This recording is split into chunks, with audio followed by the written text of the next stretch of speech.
Welcome, welcome, welcome, welcome to now the fourth glass. I can't believe it. We on the fourth glass of WineDown. Okay, we call it glass because what we like to do here is have at least one if you can. You can have more if you like, but at least one glass of wine. Sometimes we're gonna have our favorite wines, and sometimes we're gonna have something new. Most times we're gonna try to have something new. Tonight I pulled out one of my old favorites, Mr. Rousey, Carlos Rousey. Pulled him out because I needed a little self-care, a little self-love, okay? I needed something that was gonna make me feel good. So I went on and pulled out Mr. Rousey on today because things have been rough, things have been tough emotionally, physically, mentally. Things have been rough on this country, on myself, okay, on black people as a whole. I don't feel like I'm preaching on granny, but things have been really rough lately. So I wanted to pull out a favorite of mine. And I love Carlos Rousey. My favorite is sangria, but I ain't want to drink a whole gallon of wine in front of y'all. Even though I could drink a whole gallon. I didn't want to drink a whole gallon of wine with y'all in front of y'all, cause we ain't them kind of friends yet. Okay, we gotta become them kind of friends. Some of y'all I love, some of y'all I like, some of y'all I know, some of y'all I'm still getting to know. Okay, but let's go ahead on and pour us a glass. Yeah, I like it, Mr. Carlos, if you will. Just sounds so nice going in there. Just, yes, sounds nice. And we about done with Carlos. I've been sipping on it here and there, and I like the Chablis. I'm probably pronouncing it wrong. Chablis.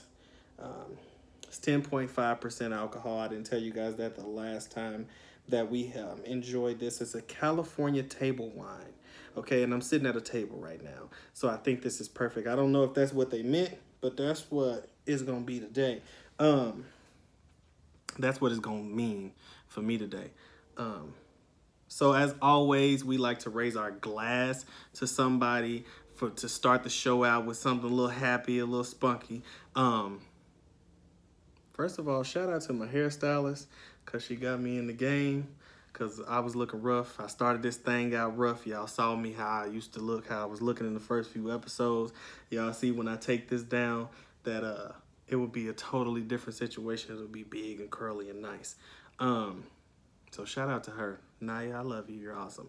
But we raise our glass on today to Mr. George Floyd. May he rest in peace.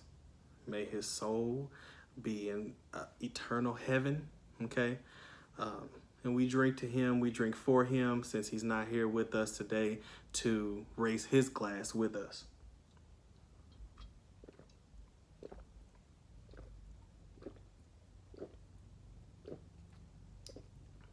Okay? Now, let's get into some things. Let's get into Mr. George Floyd. He was unfortunately and untimely murdered by Minneapolis, Minnesota police. I'm probably saying that wrong. Anyway, he was murdered in Minnesota during what should have been a routine arrest for whatever reason.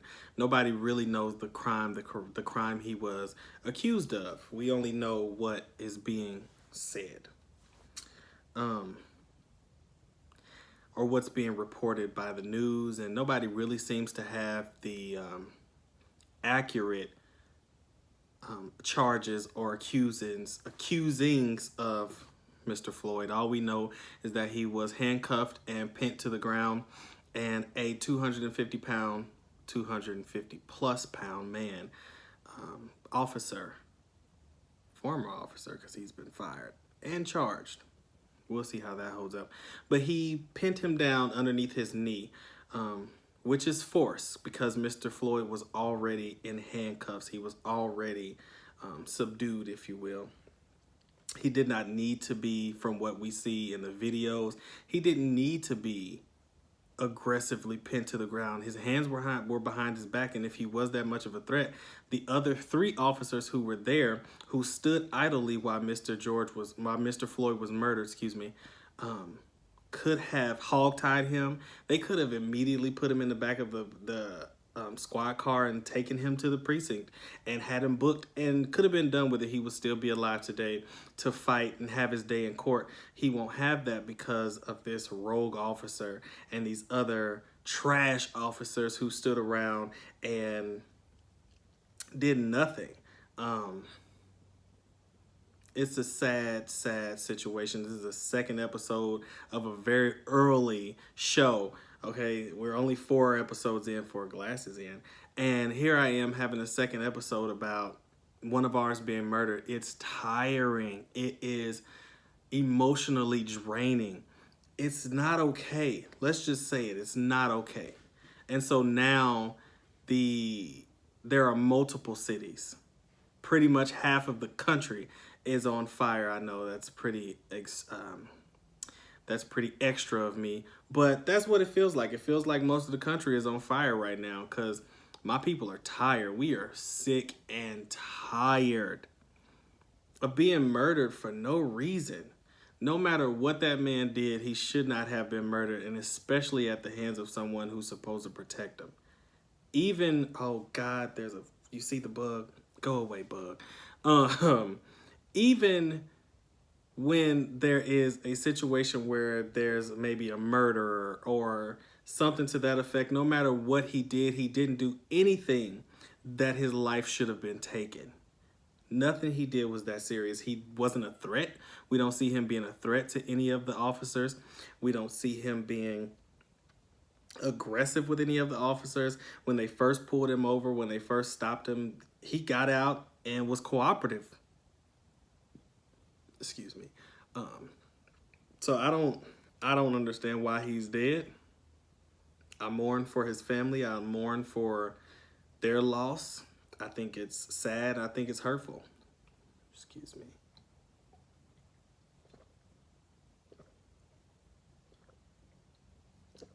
So, Mr. Floyd, I'm sorry that this happened to you, to his family. I'm sorry that you guys have to endure such a loss. I wish there was more that we could do. But right now, the best that we can do is protest. We've tried protesting peacefully for, God, I don't know how long. And right now, young black people and our white counterparts, shout out to y'all, are fed up with the mistreatment of human beings. Because at the end of the day, we're all just human beings and we're trying to make it, and I'm trying to live and just go about my day. And I shouldn't have to worry about being brutally murdered because, let's just be honest, it was brutal. That man screamed for his life and begged for his life umpteen times while laying on the ground, and while this man had his knee and his full body weight on his neck. I can't say that enough, how it's not okay. So, again, Mr. Floyd, we raise our glass to you. May you rest in peace. Moving along, because I can talk about it forever. May is here, okay, and it's about to be gone. It's second to the last day.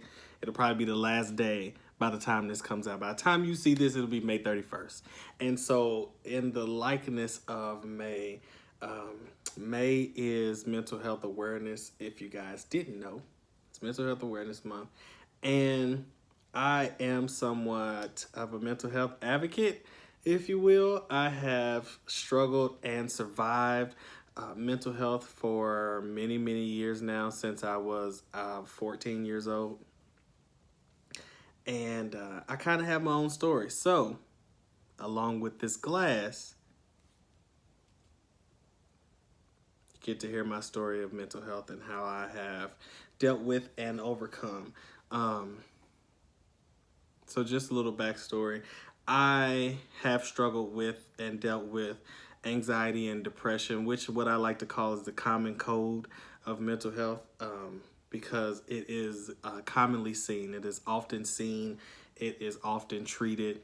Um, it is something that a doctor can pinpoint very easily and prescribe medication for, or treat in therapy or something like that. Much like a common cold, you go to the doctor if you have it. If it's bad enough, you go to the doctor. If it's not bad enough, you go to the CVS or Walmart and you get you something, and before you know it, it's well taken care of, and you're back to feeling better. That's how I see and how I always have viewed my depression and my anxiety when I have to deal with it. I have also dealt with low self-esteem and low self-worth for a very, very long time. Sometimes I still deal with it. In the awareness of mental health, I would like to give you guys some tips, if you will, on how to interact with people who experience and deal with mental health on a daily basis. And one of those tips is have empathy. If you don't know the difference between empathy and sympathy, I urge you to look it up. Look those two definitions up. And sympathy, it goes away, but empathy goes a very long way and makes a big difference. And so I think that in going on and having contact with people who are dealing with mental illness or mental disabilities or any mental health at all, having empathy is really, really huge. It makes a huge difference in the interaction and in the person's day, or in that interaction with you. It makes a difference in whether or not they can come to you and talk to you, or feel comfortable coming to you and talking to you about how they're feeling and what's going on. Me personally, I have had suicidal ideations in the past and have attempted it before.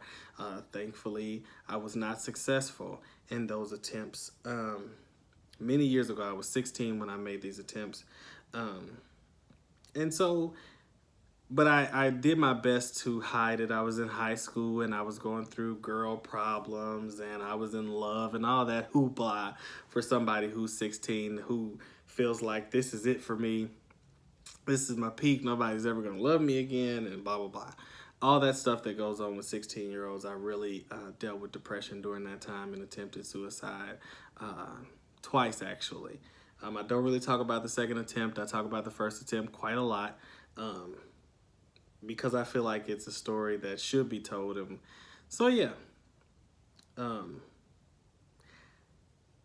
The first time I attempted suicide, I took a bottle of aspirin in hopes that I wouldn't make it. And that did not happen. I woke up the next day and I went to school and I felt horrible. I threw up the night prior and it just was not a good night. So that was my experience at the age of 16 and going on and dealing with depression and not really knowing what this thing is or why exactly I feel this way, or how do I tell somebody that I feel this way, what will be their reaction. So because of it, I kind of just kept it to myself and I kind of just went through it. I lost a tremendous amount of weight. As you can see, I found all of it, and somebody else's too, just a whole lot of weight, okay, whole lot of it.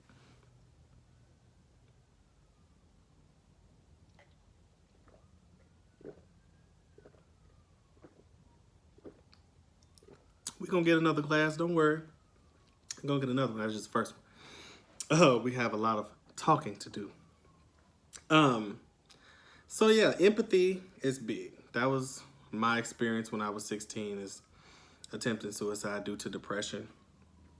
Moving right into college, where I actually found out that I'm dyslexic, which I share with you guys all of the time. Again, because this is a story that I feel like needs to be told, because kids like me get diagnosed or wrote off as bad, misbehavior, hard to discipline, or something to that effect, when in actually during school I was dyslexic and I did not know it. I didn't find out until I was in college. And so all through elementary school, all through middle school and high school, I got in trouble for my behavior because I was the funny kid, I was the fat kid, I was the fly kid, you hear me? I tried to be anyway. And because of those things, I didn't know how to express myself. I knew that I could fight. I was pretty good at that. I could hold my own when I needed to. Um, I'm a singer, so that I tried to make that my forefront, but I couldn't seem to shake this feeling of not being enough. I had friends all through high school. I had friends all through middle school and elementary school. I always found myself in the popular groups of friends or people. And I never for once thought that I was good enough to be a part of those groups. All of my friends were always smarter than me. And that I never really sought them out because they were smarter than me. It just so happened to happen that way. But all of my friends were always smarter than me.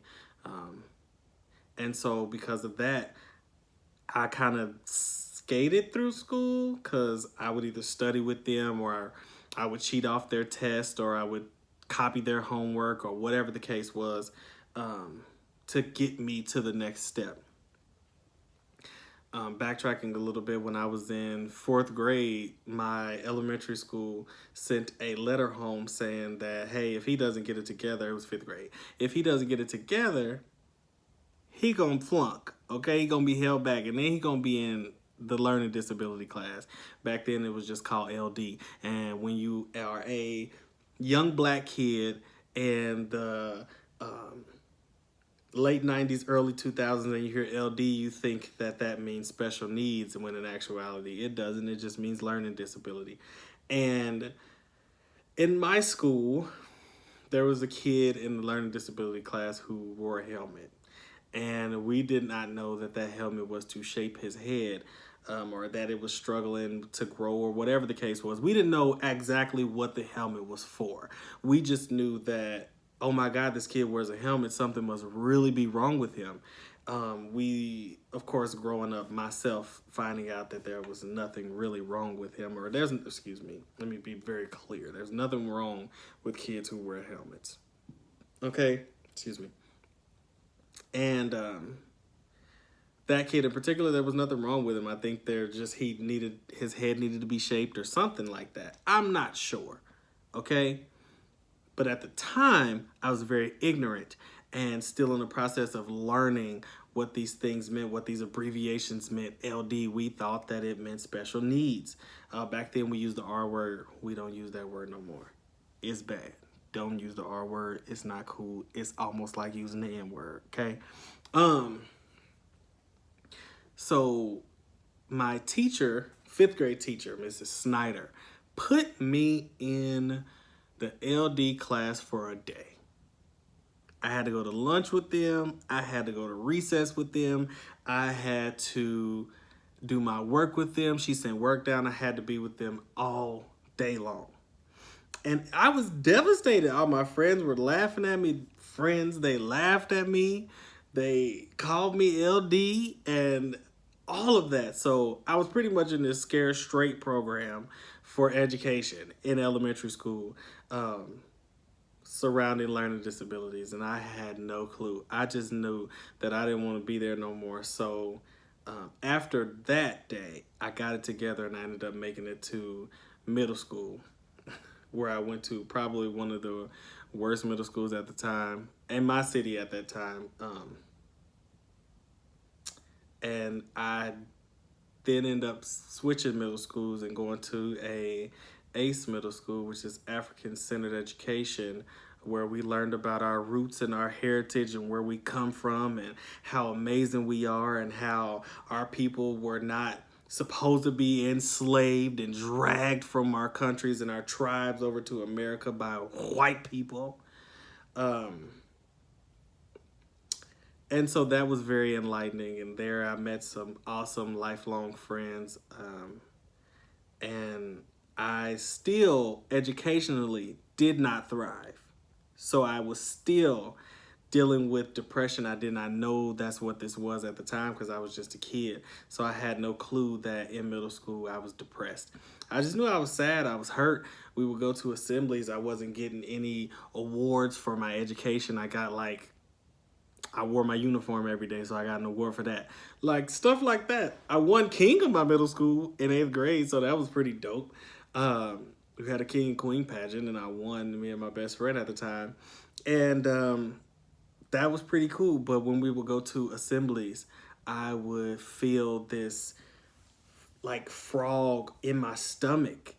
I would feel this tightening in my stomach of emotions where I am not feeling the best. Like, I'm feeling horrible. I feel down about myself. I see everybody around me getting these awards that says they're awesome, or they are on honor roll, or their grades, or they're best improved, and all these things. Is like, hey, here you go, little fat black kid. Here is a certificate because you wore your uniform every day. And on occasions I got great attendance award or best attendance award or whatever you call it. I got those awards for showing up, basically, but never for my grades. And I thought that I tried really hard. I thought for sure that I tried hard in school, excuse me. And as it turns out, I mean, my tries were not good enough. As much as I wanted them to be, they just weren't good enough because I was dyslexic. So fast forward now to college. I have struggled all through high school educationally. I've struggled emotionally all through high school. And finally I get to college and I'm having a conversation with someone. We just so happen to be, I was having an outward conversation about how I always felt like I learned different, how I always was, you know, I felt stupid. I didn't feel smart with the other kids because I didn't get the awards and blah, blah, blah. And this person said, hey, here's a place who will test you for free and then they'll pay for school. They'll do who? So I made that call the very next day, and I was tested probably a week later. I took my test November the 12th. I got the results back November 14th, which is one day before my birthday. And turns out I'm dyslexic. The IQ test takes about 4 hours, and then the I guess mental stability or learning disability exam takes about an hour and a half to 2 hours. So I was there for about 6 hours, which I did not plan on. I thought this was a 45-minute situation. I was going to be in and out, answer a few questions. Didn't happen. There was a 400 question question test, multiple choice. Okay. I made it to about 90 before I just started circling in stuff. So there's that.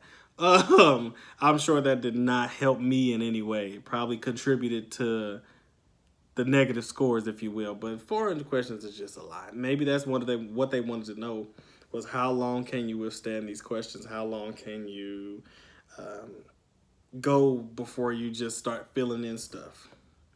We ain't had a drink in a while. I guess I'll go ahead and sip the rest of this in this cup.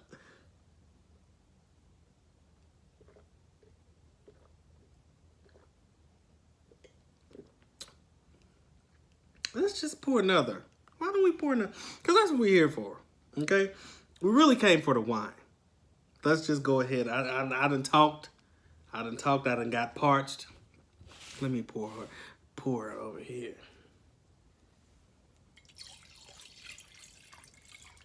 We don't pour as much. We don't need that much on the second go around. Okay? We don't need a whole lot on the second go around. So yeah, I took the test, and mind you, this is now my junior year, because if you've been to college, if you've been to a 4-year university, you know that if you are not taking 15 hours and passing every single class from freshman year, chances are when you're a junior, you're really not a junior. You're probably a sophomore, possibly still a freshman, depending on the type of classes you have taken. I was in that boat of individuals who, this is my junior year.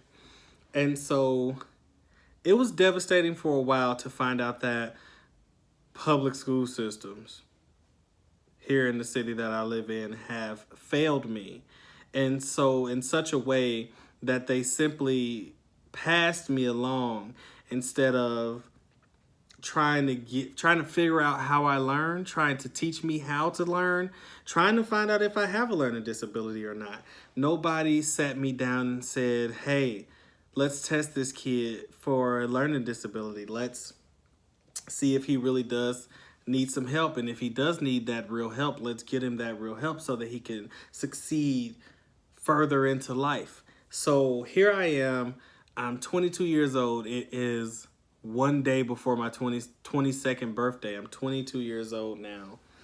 And I am distraught at the fact that now I have to relearn learning, because we know how we learn. Some of us are visual learners. Some of us are mental learners, or you can read it and be okay. Some of us have photographic memory. I hate all of you people. Anybody who has a photographic memory, this is a secret. I don't like you, okay? Just get that out the way. But watch my video, okay? I had to relearn learning. I didn't know how I learned. But thank God the program that I went through my books were online.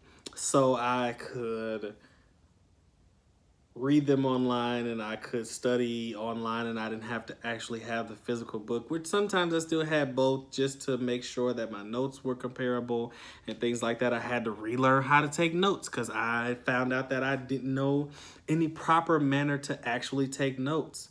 And that just kind of put me in a depressed manner. I started to abuse illicit drugs, nothing heavy. I was just smoking a little weed here and there every day, but it wasn't nothing serious, okay?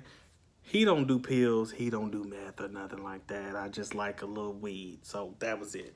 And that was all. And of course, little Carlos here now again. Didn't hurt, but I was struggling emotionally and most of all mentally. I did not know what was happening to me. I did not know which avenues to take to learn better. And so after a semester of struggling, I finally got it together. I had a pretty good support group around me of people who decided, they huddled around me, they loved on me, they got me through it. I don't even think that they noticed that they got me through it. It just kind of happened that way. I leaned on them and they allowed it, and I appreciate them still to this day. One person in particular, I don't know if you want me to say her name. I'll just say young Janet. She knows who she is. She helped toward the end. We were inseparable and we made it out together, and I owe her a whole lot, because if it wasn't for her, I probably wouldn't have my degree. There was one night where we had a pretty much 24-hour study session. We didn't sleep. Myself and a few others, including her, we didn't sleep. We just stayed up all night studying for this biological psychology exam. We made it out on the other side, thank God.